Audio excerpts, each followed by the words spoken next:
Yes. We are live now, sir. I'm starting this session. Okay. Give me a moment.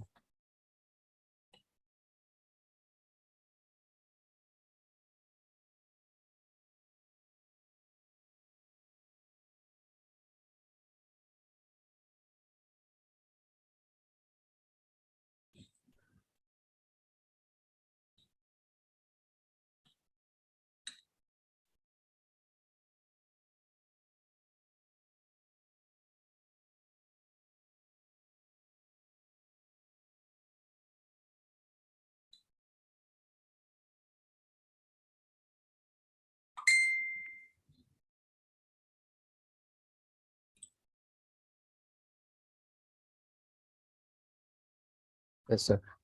Good morning, everyone present here. I welcome all the participants on today's session. Let's welcome today's speaker with great honor, Dr. Anirban Sinha, sir. Sir has done MBBS, MD, and DM in endocrinology and FACE from USA, an associate professor at Endocrinology Medical College, Kolkata. And today he is going to discuss on a topic subclinical hypothyroidism. Let me tell you overview of the topic. Normal levels of thyroxine T4 and increased level of the thyroid stimulating hormone that is TSH are typical signals of subclinical hypothyroidism.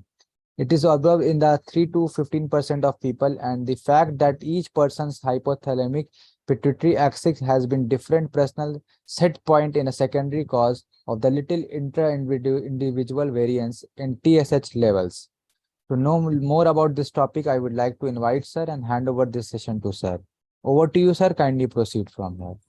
Yeah. Thank you. And good morning to all.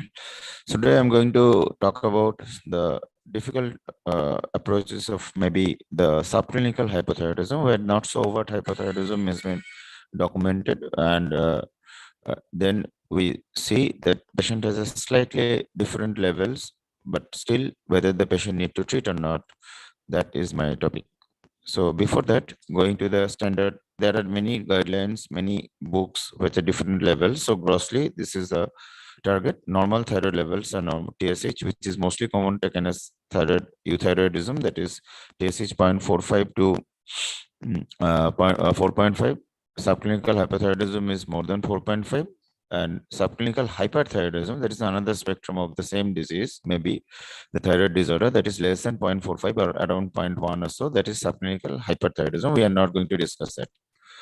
So maybe a case of 70-year-old woman with referred to possible hypothyroidism, primary care provider. She is taking no medication, feels well and no major medical issues. Pulse 80, blood pressure 140/70, weight 65.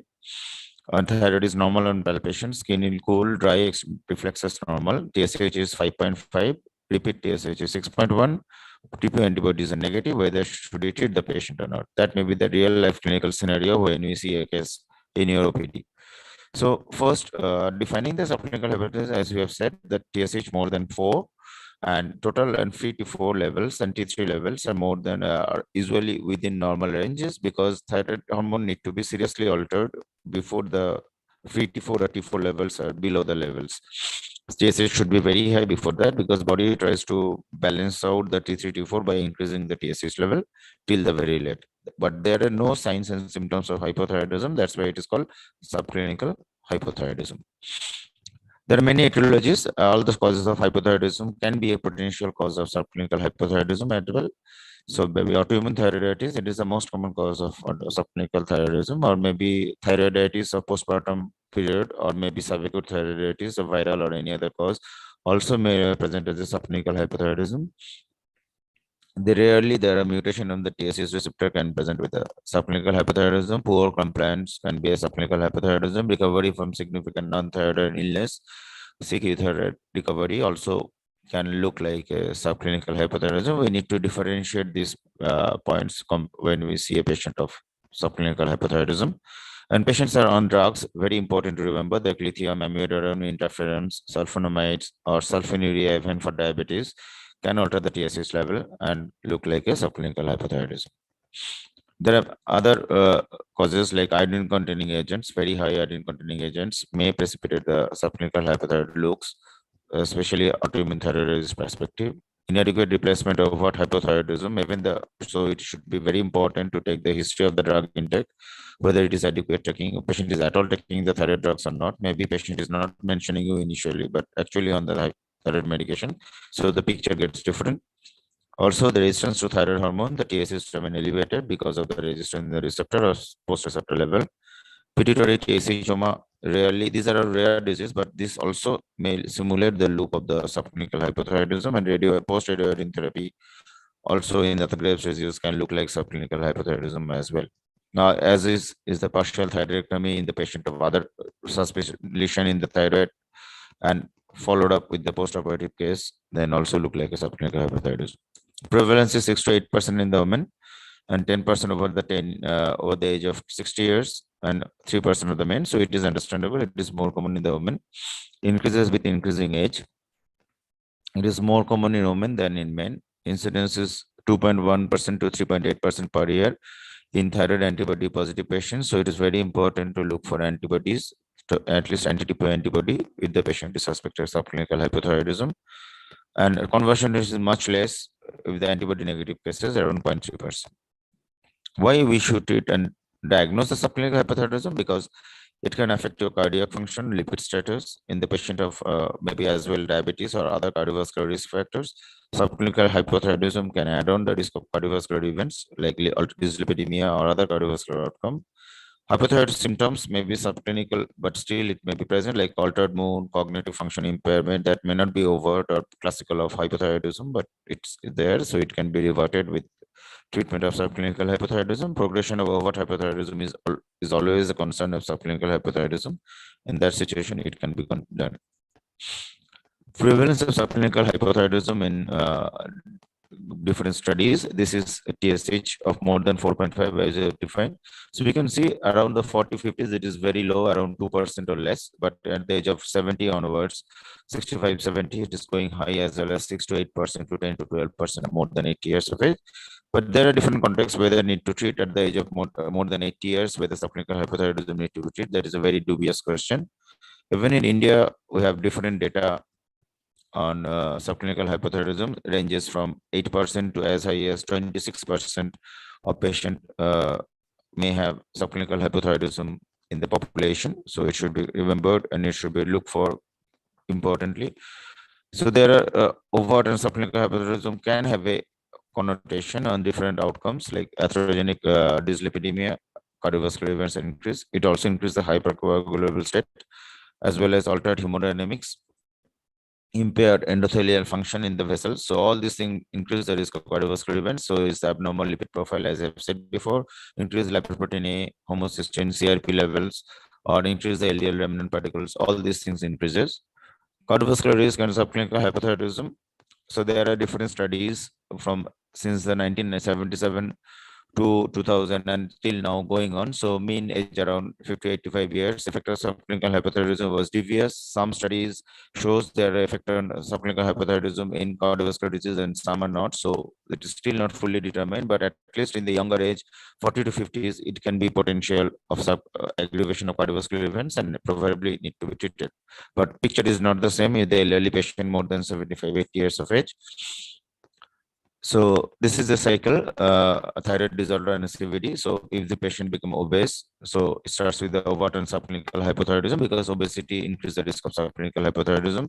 It also increases the combination effect of obesity and subclinical hypothyroidism, alters dyslipidemia, hypertension, hemostatic imbalance, emerging risk factor of CVD, endothelial dysfunction, and end up in cardiac alteration. So obesity, hypothyroidism link should be broken and it should be treated together if required, and previously at least the patient with the previous history of cardiovascular disease.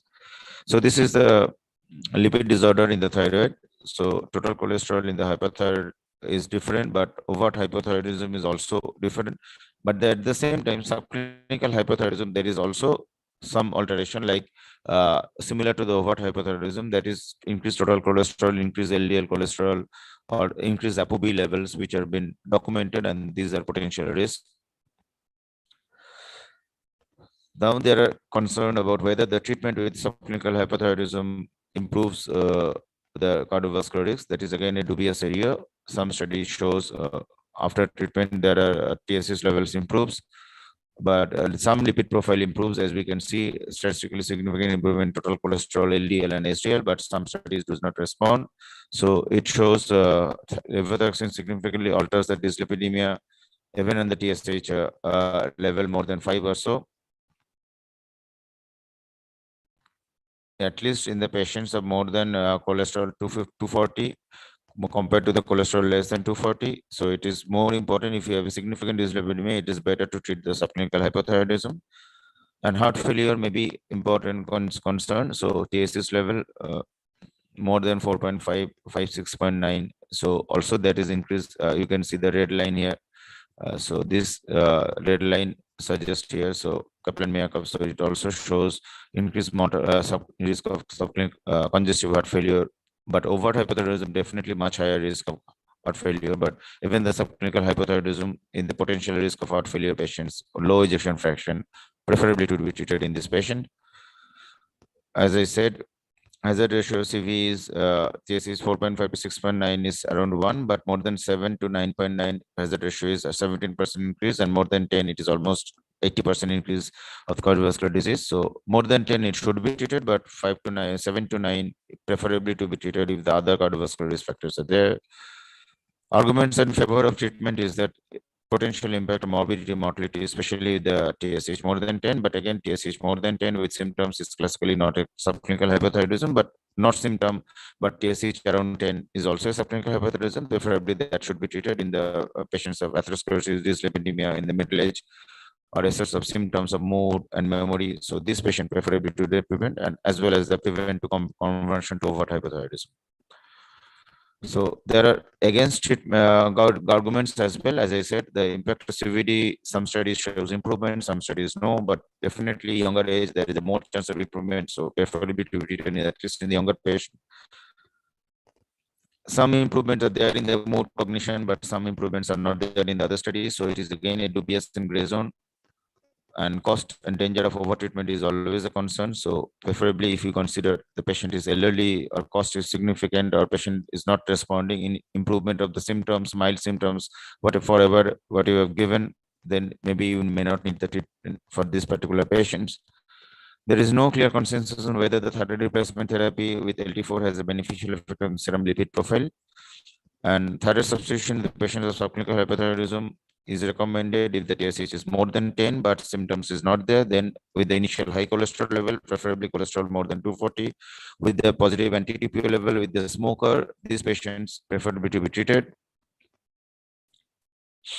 So levothyroxine treatment with the hypothyroidism, fatal and non-fatal cardiovascular events improvement has been documented with the 40 to 70 years. We can see this is the levothyroxine treatment group. There is a significant improvement in the less than 40 years, but on the other hand, with the treatment of less than 40 years, though it is not statistically significant, but it may be actually increase the morbidity of cardiovascular events. So preferably subclinical hypothyroidism less than 9 may not be treated in the more than 70 years of age.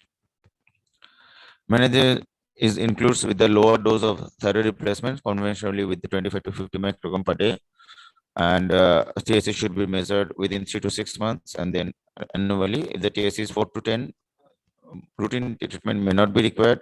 If the rising titer, maybe we require a treatment, and along with the dyslipidemia, we may consider treatment as well. And diabetes has been associated with the subclinical hypothyroidism, maybe around 5 to 8.6% of subclinical hypothyroidism patient. There is a greater prevalence of diabetic nephropathy in the subclinical hypothyroidism documented. Risk of cardiovascular events is also increased with the diabetes and subclinical hypothyroidism. Maybe in these cases, we require better treatment of this patient. Treating hypothyroidism improves the renal function of diabetes. And diabetes with subclinical hypertension is more severe retinopathy than euthyroid patient with diabetes. So this context of complication of diabetes may be improved with the subclinical hypertension treatments. Children with severe diabetes with hypothyroidism, treatment with the thyroid replacement reduce the frequency of hypoglycemic events, especially in the type 1 diabetes. So this kind of concern when we there. So we can see here treatment with levothyroxine reduce the HbA1c level with the type 2 diabetes with coexisting subclinical hypothyroidism. There are data on it. And metformin thyroid replacement reduce the TSH level significantly than metformin alone in the type 2 diabetes patients. So there are many other effect on metformin, on the anti-diabetic agents, on effects of diabetes as well. So most of the time we see the diabetes and subclinical hypothyroidism, then this need to be treated together.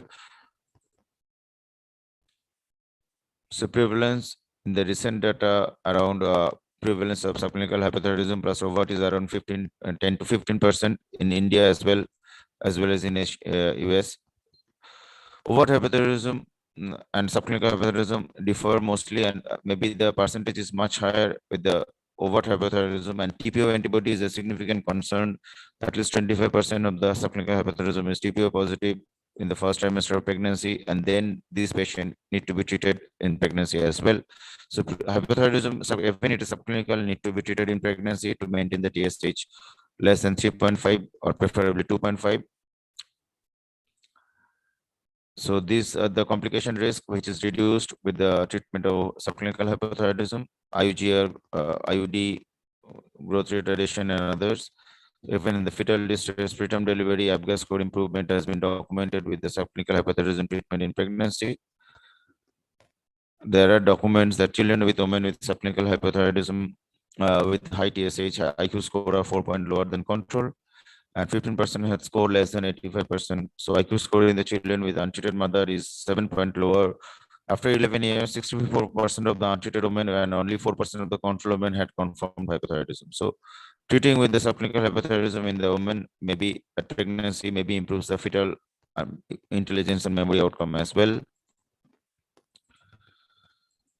So this may be the management of subclinical hypothyroidism in a nutshell. So confirm elevated TSH with the repeat test, check the FT4 level, TPO antibody levels, and dyslipidemia. TSH more than 10, definitely treatment is required. TSH less than 10, if the anti-TPO antibody is positive, maybe considering treatment because it has a potential to convert to overt hypothyroidism.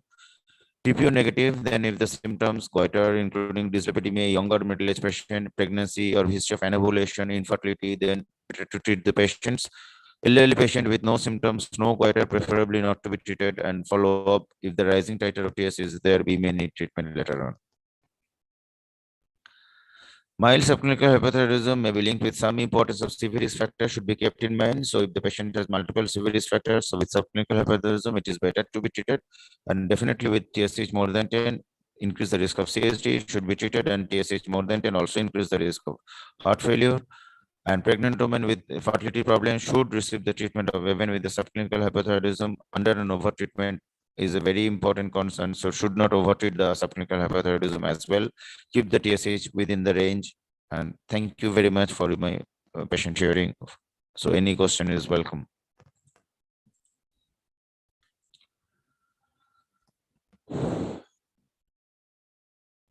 Yeah, thank you so much, sir, for giving your valuable time and sharing your knowledge with us and making this session informative one, sir.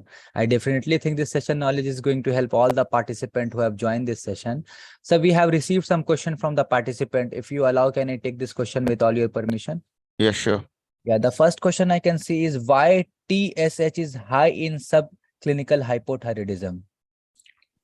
As I said, teleologically, body tries to increase when the person has a low thyroid levels in the body teleologically tries to balance it out by increasing the thyroid hormone production by increasing the TSH level. TSH is a thyroid stimulating hormone, so it increases the thyroid TSH levels, which stimulates the thyroid gland, increase the thyroid hormone production T3 and T4 to maintain the T3 T4 level in the blood. That's why the T3 T4 level remains at least within the normal range till the very late of overt hypothyroidism. So increasing the TSH, body tries to compensate the thyroid hormone level. So first response in the body with subclinical hypothyroidism or hypothyroidism is rising the TSH level. Then the T3 T4 goes down. Okay, thank you so much, sir, for explaining it really well, sir. Moving forward, I can see another question is what are the most common causes of hypothyroidism, and is there any link between vitamin D level and autoimmune thyroid disease? There are a few data on vitamin D deficiency and autoimmune thyroid disease. So it is better. There are any autoimmune disease goes low because vitamin D is a very good immunomodulator. So maintaining the adequate level of vitamin D in the body is very important for any disease itself. So maybe the replacement of vitamin D is good for even the subclinical hypothyroidism with TPO antibody positivity, but there is no clear guideline again because there are conflicting pictures. but definitely you can good. There is no harm, at least giving the vitamin D supplementation. It can do good to your patient beyond the thyroid levels as well. And definitely vitamin D also improves the thyroid levels, and most common respond with the subclinical hypothyroidism at present may be that autoimmune thyroiditis, because there are many hypotheses as well, because adequate excess supplementation of iodine may be actually increase the risk of autoimmunity. The potential underlying autoimmunity is there, and if you give excess iodine to the person with in the food, then actually it triggers autoimmunity and also increase the risk of subclinical hypothyroidism. Maybe the autoimmunity is the most important cause, but definitely other cause of thyroiditis or any drugs, as I said, history of drug intake, history of other disease should be kept in mind, because that also the thyroid levels as well. So one more. Thank you so much, sir, for answering it really well, sir. We have few more questions. We will be taking a couple of questions for today's session. The question is, which medication is the drugs of choice for subclinical hypothyroidism treatment, and what are the key aspects of initiating therapy? As I said, the most important hormone available today is the thyroid LT4, the levothyroxine. So, but there are T3 is available at present in our country, but it is not very recommended universally to give the T3. There are dubious recommendations of improvement of symptoms with combination with T4 in some aspects, but routinely it is not recommended. It is better always to start with the T4 level, LT4 supplementation, levothyroxine, and starting with a lower dose in case of subclinical hypothyroidism, maybe 25 microgram per day, and gradually titrate every 2 months or 3 months to get the normal TSH levels is the recommendation. Thank you so much, sir. And I can see, sir, we will be taking last question for today's session. And the question is, which abnormalities on CBC count are associated with subclinical hypothyroidism? Interesting, but there can be anemia, because anemia is associated with subclinical hypothyroidism. One of the presentation. If you have autoimmunity, there may be rise in the eosinophil level, and maybe with the thyroiditis, autoimmune thyroiditis, or any other subacute thyroiditis or postpartum thyroiditis, ESR may be slightly raised. So that can be the telltale pictures. We can guide you to the diagnosis of cause of hypothyroidism. Thank you so much, sir, for answering all the questions, sir. As I can see, there is no more question from the participant end, and I hope that all the clear the topic regarding this topic, the problem has been cleared of all the participants, sir. And I would like to thank you for giving your precious time on our platform, sir. As there is no more questions, sir, shall we conclude this session with all your permission? We conclude. Thank you. Okay, thank you so much, and take care of yourself. Hope to see you again with different topics.